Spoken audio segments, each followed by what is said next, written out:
आज हम बात करेंगे बाबा बंदा सिंह बहादुर जी की। इनका जन्म कहां पर हुआ, इन्होंने अपने जीवन काल में किन किन को अपना गुरु धारण किया, कहां पर गए और इनके कितने नाम थे, और अंत में श्री गुरु गोविंद सिंह जी के पास ये आए। जानकी प्रसाद जी एक वैरागी साधु थे, लेकिन जो दूसरे साधु थे समर्थ रामदेव जी वो एक उदासी साधु थे। फिर तीसरे नंबर पे जो इनकी मुलाकात हुई वो औगणनाथ जी के साथ हुई। औगणनाथ जी एक योगी थे। तो बात करते हैं बाबा बंदा सिंह बहादुर जी की। अगर बाबा बंदा सिंह बहादुर जी की बात करें तो बाबा बंदा सिंह बहादुर जी का जो जन्म है वो पुंछ के इलाके राजौरी में हुआ 27 अक्टूबर 1670 को। इनका बचपन का नाम था लक्ष्मण देव। इनके पिताजी का नाम था रामदेव भारद्वाज। छोटी उम्र में ये बहुत ही ज्यादा नटखट थे, शरारतें करते थे। ये पढ़े लिखे नहीं थे क्योंकि उस समय ज्यादातर पंडित लोग ही पढ़ते थे, और इनका इलाका जो था राजौरी वो तो वैसे ही पिछड़ा हुआ इलाका था, जिसकी वजह से ये पढ़ाई कर ही नहीं पाए। अगर ये पढ़ाई नहीं कर पाए तो उस समय वे ये क्या करते थे, उस समय में ज्यादातर जो बालक थे वो घोड़सवारी करते थे, तीरंदाजी करते थे, तलवारबाजी करते थे और शिकार खेलते थे। इसी तरह बाबा बंदा सिंह बहादुर जी ने भी एक बार शिकार किया। इन्होंने शिकार एक हिरनी का किया। जैसे ही इन्होंने तीर चलाया, हिरनी के तीर लग गया और हिरनी जमीन के ऊपर गिर गई। कुछ इतिहासकार कहते हैं कि इन्होंने उनके पेट को फाड़ा, लेकिन कुछ इतिहासकार कहते हैं कि तीर लगने के बाद उनका पेट फट गया था। लेकिन जो भी हुआ, पर पेट में से 2 बच्चे निकले और दोनों के दोनों बच्चे लक्ष्मण देव के आगे तड़प तड़प कर मर गए, जिस वजह से इनके दिल पे बहुत ही ज्यादा ठेस लगी। और ये फिर घर आए। घर आने के बाद ये उदास हो गए और काफी दिन तक उदास ही रहे, चुप रहे, किसी से बात नहीं करी। इनकी माताजी बहुत ही ज्यादा परेशान हो गए। उन्होंने लक्ष्मण देव जी को कभी किसी साधु के पास लेके गए, कभी किसी फकीर के पास लेके गए, लेकिन ये इनकी उदासी खत्म नहीं हुई। एक बार इनके गांव में वैरागी साधु आ गए। उनमें से एक साधु थे जानकी प्रसाद जी, जिनकी बातें इनको बहुत ही अच्छी लगी। तो जानकी प्रसाद जी ने इनका नाम बदलकर माधोदास रख दिया। तो लक्ष्मण देव जी ने अपना घर बार छोड़ दिया और उन साधुओं के साथ ही यात्रा पे निकल गए। वो साधु कभी कहीं जाते और कभी कहीं जाते, लेकिन एक बार ये साधु एक मेले में गए। वहां पे जानकी प्रसाद जी की वार्तालाप समर्थ रामदेव जी के साथ हुई, लेकिन वार्तालाप में समर्थ रामदेव जी बहुत ही ज्यादा स्ट्रांग निकले और जानकी प्रसाद जी बातों में हार गए। तो फिर लक्ष्मण दास जी ने ये सोचा कि अगर मैंने घर छोड़ा ही है, गुरु तो धारण किया हुआ है, तो अच्छे वाला गुरु धारण करते हैं। तो फिर वो समर्थ रामदास जी के साथ फिर वो यात्रा पे निकल गए। और मैं थोड़ा सा यहाँ पे ये बताना चाहता हूँ कि जो समर्थ रामदेव जी हैं, उनकी मुलाकात एक बार श्री गुरु हरगोविंद साहब जी के साथ भी हुई थी। उन्होंने श्री गुरु हरगोविंद साहब जी को पूछा कि गुरु साहब, जो आपके फर्स्ट गुरु श्री गुरु नानक देव जी थे, उन्होंने तो दीन दुनिया छोड़ दी और भक्ति में लग गए थे और कभी भी शास्त्र नहीं उठाए, लेकिन आप तो उनके एकदम विरुद्ध हैं। तो श्री गुरु हरगोविंद साहब जी ने बहुत ही अच्छा जवाब दिया। उन्होंने बोला कि जो गुरु नानक देव जी थे, उन्होंने दीन दुनिया नहीं छोड़ी थी, उन्होंने तो बस पैसा छोड़ा था। गृहस्थी जीवन तो उनका था, बच्चे उनके थे, उनका भी पालन पोषण किया उन्होंने। धर्म प्रचार के लिए उनको जाना पड़ता था, तो इसलिए वो अलग अलग जगह पे जाते थे। पर हम ये नहीं कह सकते कि उन्होंने दीन दुनिया छोड़ दी थी, उनका गृहस्थ जीवन था। और उन्होंने ये भी प्रचार किया कि गृहस्थ जीवन में ही रहना चाहिए। श्री गुरु नानक देव जी ने शस्त्र नहीं उठाए, हमने शस्त्र उठाए हैं। मीरी पीरी की तलवार पहनी है। वो इसलिए पहनी है क्योंकि जुल्म और अत्याचार बहुत ही ज्यादा बढ़ चुका है, मासूमों की जान ली जा रही है, तो उसको रोकने के लिए तलवार तो उठानी ही पड़ेगी। इस बात से समर्थ रामदेव जी सेटिस्फाई हो गए। अब हम वापस अपनी स्टोरी पर आते हैं। जो समर्थ रामदास जी की यात्रा करते करते वो फिर पंचवटी चले गए। पंचवटी का एरिया उनको बहुत ही ज्यादा पसंद आया क्योंकि वो शांत एरिया था, जंगल एरिया था, और वो एरिया बहुत ही अच्छा होता है भक्ति करने के लिए। तो ये वहीं पर ही रुक गए, उन्होंने वहां पर ही भक्ति करनी स्टार्ट कर दी। लेकिन वहां पे इनकी फिर मुलाकात हुई औगणदास जी के साथ। जानकी प्रसाद जी एक वैरागी साधु थे, लेकिन जो दूसरे साधु थे समर्थ रामदेव जी वो एक उदासी साधु थे। फिर तीसरे नंबर पे जो इनकी मुलाकात हुई वो औगणनाथ जी के साथ हुई। औगणनाथ जी एक योगी थे। औगणनाथ जी को इन्होंने इसलिए गुरु धारण किया क्योंकि औगणनाथ जी रिद्धियों सिद्धियों के मालिक थे। जादू टूने बहुत आते थे, जो कि उन्होंने इनको भी सिखाए। धीरे धीरे ये जादू टूने सीखते गए, रिद्धियां सिद्धियां इनके हाथ में आ गई। लेकिन लक्ष्मण दास से बने हुए माधोदास जी में बहुत ज्यादा हंकार आ गया। हंकार इसलिए आ गया क्योंकि इनके पास बहुत से लोग आते थे बेटों की दात मांगने के लिए। कोई काम नहीं बन रहा तो इनके पास आ रहे थे, तो ये सबको कुछ ना कुछ प्रदान करते थे, जिसकी वजह से इनको लगा कि मेरे जैसा तो कोई और है ही नहीं। फिर इन्होंने लोगों को परेशान करना भी स्टार्ट कर दिया। परेशान कैसे करते थे, इन्होंने अपना एक मठ बना रखा था। उस मठ पे इन्होंने एक पलंग बिछा रखा था, पलंग के ऊपर एक चादर लगा रखी थी। कोई भी राहगीरी आता, फकीर आता, तो वो उसके ऊपर बैठता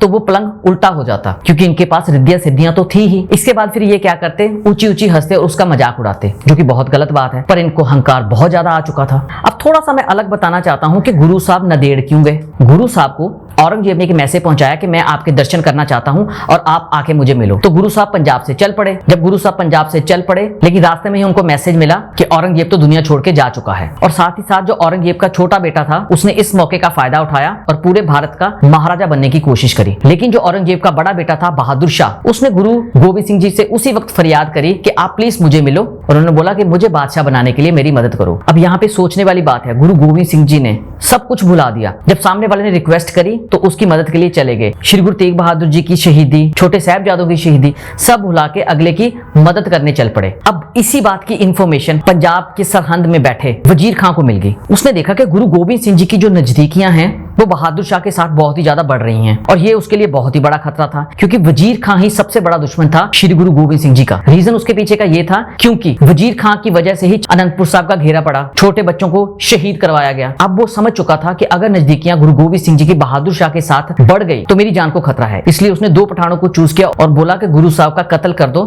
और तुम्हें मुंह मांगी कीमत दी जाएगी। इतिहासकारों के हिसाब से बताया जाता है कि जो दोनों पठान थे वो दिल्ली पहुंचे, माता सुंदर जी के पास पहुंचे, उनसे गुरु गोबिंद सिंह जी का पता पूछा और फिर दक्षिण की तरफ चल पड़े। और गुरु गोबिंद सिंह जी दक्षिण में बहादुर शाह की मदद करने के बाद बाबा बंदा सिंह बहादुर जी के पास चले गए थे और उनके पीछे ही ये पठान भी चले गए। अब हम वापिस स्टोरी पे आते हैं।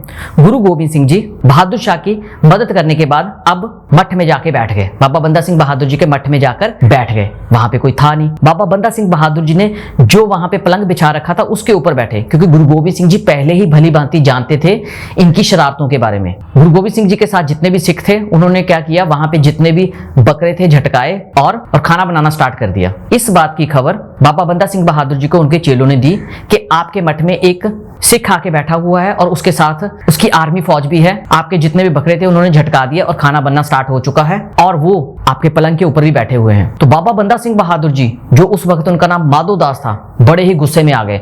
उन्होंने फटाफट बहुत से तंत्र मंत्र चलाए, लेकिन कोई भी गुरु गोबिंद सिंह जी के ऊपर काम नहीं कर पाया।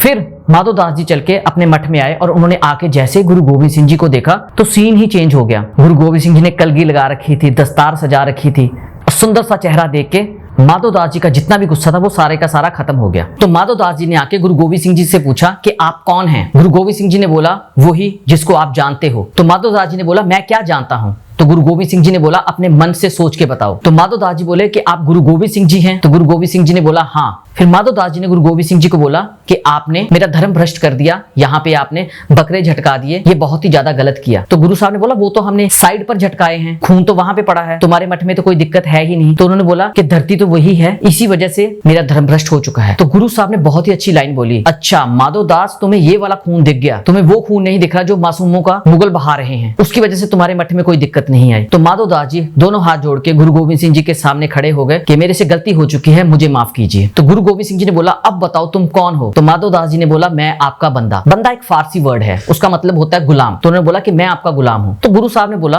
कि मैं आपको सिख सजाना चाहता हूं और सिख बनाने के बाद पंजाब भेजना चाहता हूं और आप मासूमों की जाके मदद कीजिए। तो गुरु साहब जी ने बाबा बंदा सिंह बहादुर जी को सिख सजाया और बहुत से इतिहासकार कहते हैं कि उनके बाद माधो दास जी का जो नाम बदल के गुरबख्श सिंह जी रख दिया था। ऐसा नहीं है, सब जगह पे हमने चेक किया तो पता यही लगा। तो माधो दास जी का नाम जो बदल के रखा गया था वो बाबा बंदा सिंह बहादुर जी रखा गया था, वो भी गुरु गोबिंद सिंह जी ने रखा था। तो माधो दास जी अपना मठ छोड़ के गुरु गोबिंद सिंह जी के पास आ गए। अब वो 2 पठान जिन्होंने माता सुंदरी जी से पता पूछा था वो भी वहां पहुंच गए। रोज दरबार लगता था, रहरा साहब का पाठ होता था। गुरु गोबिंद सिंह जी रोज शाम को बैठ के साखी सुनाते थे।